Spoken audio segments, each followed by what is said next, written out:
In this video, we're going to discuss the aspects of the question, how should we feel about our own death, providing some basic premises and some argument for and against certain views.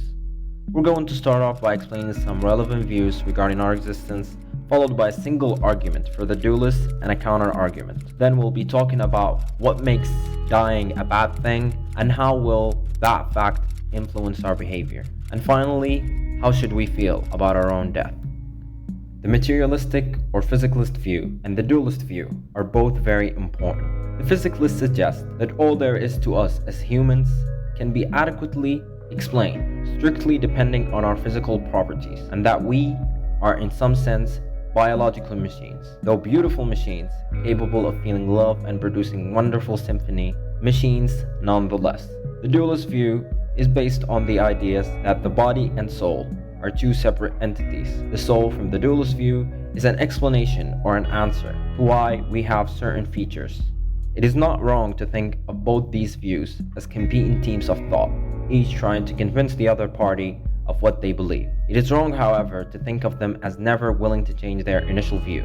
Given enough compelling evidence, views can be changed. Most argument for the dualism view is based on a method called inference to the best explanation, which basically means that given a set of competing hypotheses, the one that does the best job of explaining the phenomenon is the one most likely to be true. Note that there are many arguments for the existence of a soul, and I wouldn't be able to go about all of them in the video, so we're going to talk about the one that is most interesting, namely Cartesian dualism. You might have heard the famous quote, "I think, therefore I am." Descartes would simply believe that as a result of his ability to doubt everything, even the existence of his body, and his inability to doubt the existence of his thought or mind, that this observation suggests that the body and mind are two separate things. You can try by imagining a world in which your phone exists, but at the same time doesn't exist. Logically you can't, but you can easily imagine a world in which your mind and soul exist without your body. So the argument for Descartes must be right. Not so quick. As a counterexample, there is the evening and morning star argument, which is as follows. In certain time of the year, if you look at the sky before the sunset, the final heavenly body you're able to see is named the evening star, and also the final heavenly body you're able to see before the sunrise is called the morning star. You can follow Descartes' logic and think of a world where the morning star exists, but the evening star doesn't exist. Easy. So, following Descartes' logic, the morning star and the evening star must be two separate things, but in reality they are not. It is the same planet, namely Venus. It does not take long to find fault with this argument, I know, but it still holds the same logic as Descartes' argument. You might be asking yourself, what does that have to do with death and how we should feel about it? Whether you found certain arguments for the existence or non-existence of soul more compelling, it is going to heavily influence how you would feel about your own death, but hopefully the thoughts offered next can be sufficient to make you come up with your own answers to the question, how should you feel about your death? If we try answering the question, it would be helpful to know what exactly is so bad about death. The first thing that comes to mind is the separation, also known as the separation account, meaning that the ability to communicate with your loved ones has been severed. You won't be able to exchange ideas and thoughts with that person anymore. Get their opinions on how you should deal with certain problems you're facing. All of that ends. This is extremely bad for the people who have to deal with the loss of their loved ones. However, the central badness has to be about the person who is dead. If that logic is right, then the answer should be that death is bad for me because I no longer exist. But if we take this statement as fact, then we have to specify what exactly do we mean by bad. Because being dead isn't in of itself bad, because for something to be bad for you, you have to experience the badness. And while you're dead, you're obviously lacking in the experience compartment. So how can death still be bad for you? It can still be bad in a comparative sense, a concept better known as opportunity cost. You can think of it this way. While you're dead, you do not get to experience all of the goods life could offer. So in some sense, you are deprived. This is known as the deprivation account. Given those certain thoughts about the central badness of death, we should consider how does knowing these sets of facts influence our behavior. You might have heard before, that many of us live life without taking the fact that we're going to die seriously.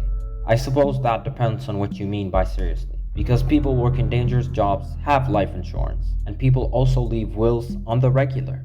It would not be possible for people to do this sort of stuff if death did not have a certain effect on their life. This argument could be easily countered by the changes experienced by people who have near-death encounters or are suddenly faced with the prospect of losing their lives due to some disease. It is not very uncommon to hear those type of stories. Some guy gets diagnosed with cancer, then all of a sudden he quits his job, decides to adapt a more extreme means to provide for his family. But how should we face death when knowing that it is inevitable? Note that the problem of what to feel towards the fact of our mortality is a complex issue. Many religious scriptures try to offer you an answer to what the appropriate emotional response should be to this fact. Some say to accept it willingly, while others say to separate yourself from everything earthly so that it doesn't matter to you as much. But I think the appropriate emotional response could be better illustrated by this passage from Kurt Vonnegut's book, Cat's Cradle. The passage goes as follows. God made mud. God got lonesome. So God said to some of the mud, "Sit up. See all I've made," God said. "The hills, the seas, the skies, the stars." And I was some of the mud that got to sit up and look around. Lucky me. Lucky mud. I, mud, sat up and saw what a nice job God has done. Nice going, God. Nobody but you could have done it, God. I certainly couldn't have. I feel very unimportant compared to you. The only way I can feel the least bit important is to think of all the mud that didn't even get to sit up and look around. I got so much, and most mud got so little. Thank you for the honor.